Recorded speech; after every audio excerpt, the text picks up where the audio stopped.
Ok, salut à tous. Nous allons continuer avec notre formation.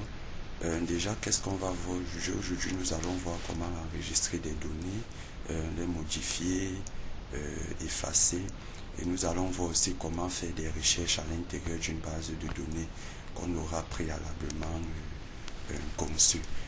Déjà, voici comment le logiciel va continuer par la suite. On va pouvoir enregistrer des données comme vous voyez, de telle sorte qu'on puisse parcourir immédiatement. Et là, vous allez voir sur cette liste box des informations apparaître. Quelles sont ces informations? Ces informations sont issues de la recherche à partir d'une profession. Ça veut dire dans votre base de données, si vous recherchez une profession quelconque, vous avez les contacts de toutes les personnes exerçant le métier. Ça, c'est pour une recherche, une filtration rapide de ces données dans la base. Déjà, ce que nous avons vu la dernière fois, c'était pouvoir créer une combo box. Voici une combo box avec les listes déroulantes. Les voilà. Comment les créer. Comment créer des test box. Voici les test box. Comment afficher des infobulles. Quand vous voyez, je mets là, on met saisissez un numéro de téléphone, ce qu'on appelle une infobulle. Et là, ce sont des labels, comment les créer, nous les avons vus. Aujourd'hui, nous allons continuer avec l'insertion de l'option, des boutons d'option, option button. Et voici sur le statut matrimonial. Nous allons voir comment filtrer des données, telles que je disais. Et à partir de, vous voyez, je peux filtrer une donnée. Je prends là peut-être je peux prendre un des ingénieurs du génie rural de ma base, et quand je sélectionne sur un, j'ai immédiatement ses contacts. Si je sélectionne l'autre, nous allons voir ça tout à l'heure avec les codes. Déjà, nous allons reprendre où nous étions arrêtés pour continuer la formation. Comme je disais, commençons déjà par créer un label qu'on va titrer statut matrimonial et créer les deux boutons d'option qui seront ceux de l'option célibataire ou marié. Déjà, pour créer le label, on va venir encore dans affichage, afficher la boîte des outils. On va sélectionner un label que nous allons mettre statut matrimonial par la suite, et on va sélectionner un bouton d'option. Pour sélectionner le bouton d'option, si vous n'avez pas ça, un clic droit sur votre barre d'outils, allez sur contrôle supplémentaire. La fenêtre va s'afficher. Sur contrôle supplémentaire, vous pouvez afficher tous les outils dont vous aurez besoin. Ça a déjà été vu dans les vidéos précédentes. Chez moi ici, vous allez voir, voici option button, Microsoft Form 2.0 option button, et vous validez. Ok, vous allez avoir votre bouton d'option. Donc ce bouton d'option, vous pouvez le créer. Nous allons créer deux boutons d'option, un pour célibataire et l'autre pour marié. Dans les propriétés du bouton d'option, vous pouvez choisir à ce que le nom vienne avant la case à cocher. Où est-ce qu'on le choisit? Vous allez venir le choisir ici. Vous allez venir donc le choisir. Il suffit de cliquer, de sélectionner votre bouton d'option et de venir ici sur Alignment au niveau de choisir sur Left. Vous voyez, ça vous positionne à droite. Vous pouvez décider de le laisser à gauche. Ça, tout va dépendre de vous, de l'ergonomie que vous recherchez. Bon, déjà, nous allons nommer tout ça statut matrimonial, célibataire et marié. Ok, voilà notre statut matrimonial déjà fait. Nous avons là l'option button qu'on a nommé, voilà, option button 1. Celui-là, c'est option button 2 avec pour intitulé célibataire et marié. Bon, déjà, ce que nous allons faire, c'est retourner dans notre base de données pour la créer. Le raccourci clavier, c'est Alt F11. Donc, Alt F11, vous basculez entre la feuille de calcul ou bien votre base de données et le user form. Ok. Sur ceci, nous allons faire une base de données avec les informations d'en-tête, le nom, le sexe, le statut, le numéro de téléphone, le statut, la profession, le statut matrimonial. Nous allons commencer par créer le nom. nous allons commencer par créer le nom, puis le numéro de téléphone. Une fois ceci créé, nous allons dupliquer ces informations sur la deuxième ligne. Vous comprendrez par la suite. Nous allons les dupliquer comme ça.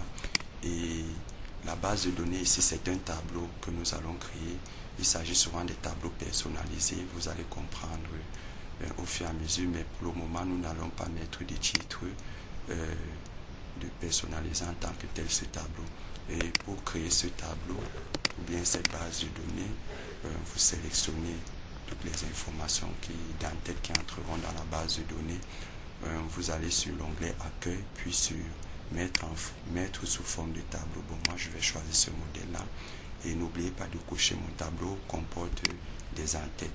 Ok, nous allons valider. Voilà donc ce qu'on appelle votre base de données. Il y a déjà un apprenant qui a dit comment on va quitter de temps en temps du user form pour revenir à la base de données, ou bien pour lancer la macro au niveau à ce niveau-ci. Il y a une manière de le faire directement sur votre feuille sur votre base, devant votre base de données. Déjà, ce qu'on va faire, on va dire insertion. Nous allons créer une forme à partir de laquelle nous allons appeler la procédure d'ouverture du user form. Déjà, créons cette forme. Nous allons lui donner un titre. Allons dans format. Prenons ce genre de modèle. Créons un titre, appelons-le Open. Nous allons augmenter, nous allons changer son caractère, augmenter aussi sa taille. Ok. Après avoir augmenté sa taille, ce qu'on va faire, c'est lui associer une macro. Mais déjà, faudrait-il créer cette macro? Comment la créer? Nous allons dans notre développeur, dans notre explorateur d'objets. Ceci, ça fait pas partie. Bon, nous allons aller dans notre explorateur de projet, faire un clic droit, insertion, module.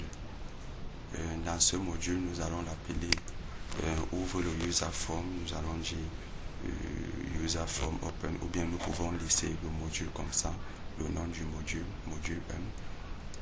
Quand nous revenons donc, voici notre module 1 créé, nous double-cliquons sur module 1 et nous créons sa procédure seule.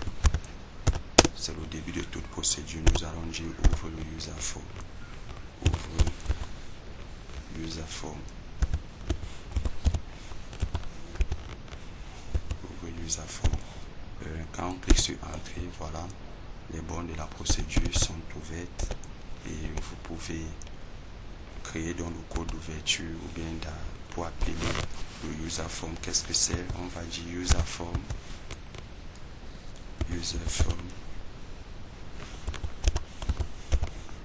majuscule point user form 1, puisqu'il s'appelle user form 1, c'est pour ça qu'il n'a rien proposé. Quand vous allez mettre point, vous allez voir les propositions du user form. Nous allons dire user form point show.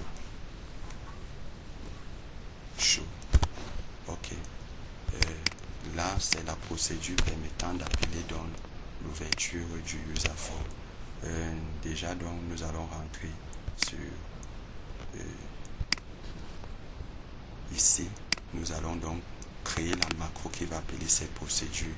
On sélectionne, on fait un clic droit. Venez affecter une macro. Quand vous trouvez affecter macro, vous allez voir ouvre user form. Ouvre user form, c'était cette macro-ci. Il semble qu'un fichier est ouvert. Voilà, ouvre user form que je vais sélectionner. Ok.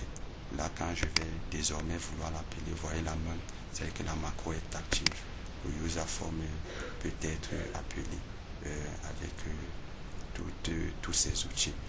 Maintenant, nous allons commencer par les premières lignes de code qui vont permettre déjà à pouvoir initialiser le user form, c'est-à-dire mettre ici sexe. On va prédéfinir, on sait qu'il n'y a que deux statuts, masculin et féminin. Comment les importer? Comment importer à l'ouverture du user form les informations dans les combo box? Nous allons les voir tout à l'heure par les lignes de code. Ok, nous revenons donc sur notre user form. Déjà, nous allons l'initialiser. L'initialisation ici, quand vous double-cliquez sur le user form, vous allez trouver ce SUP apparaître, mais c'est un SUP au clic. Nous ne voulons pas un SUP au clic, nous voulons un SUP à l'initialisation du user form. Et comment l'avoir? Vous venez ici, vous déroulez, vous voyez c'est sur clic, nous allons aller sur Initialize. Voilà ça. Donc ceci pourra être effacé. Déjà nous allons donc mettre le code d'initialisation du user form. Qu'est-ce qui doit se passer à l'initialisation du user form? Nous voulons qu'à l'initialisation du user form, le sexe ici apparaisse. Oui, nous voulons qu'à l'initialisation du user form, qu'on ait le choix entre masculin et féminin, que les informations concernant le nom apparaissent et que les informations concernant sur la profession apparaissent. Entrons dans le code immédiatement. Merci beaucoup pour avoir vu cette vidéo. Si vous avez aimé, n'oubliez pas de cliquer sur j'aime et de vous abonner. Si vous êtes nouveau, vous n'avez pas encore fait cette formation, je vous prie donc de cliquer sur j'aime et de vous abonner à la chaîne. Vous aurez accès dans la playlist à toutes les vidéos précédentes concernant cet agenda, et cet agenda va continuer à se perfectionner. Et vous pouvez, en tant que abonné de la chaîne, écrire en commentaire si vous avez des préoccupations pour vous accompagner dans vos projets, ou aussi sur ce numéro WhatsApp, ce premier numéro qui est WhatsApp, pour rejoindre le groupe de formation AZ en BV, BAXL. Je vous dis à plus pour une nouvelle vidéo. Bye.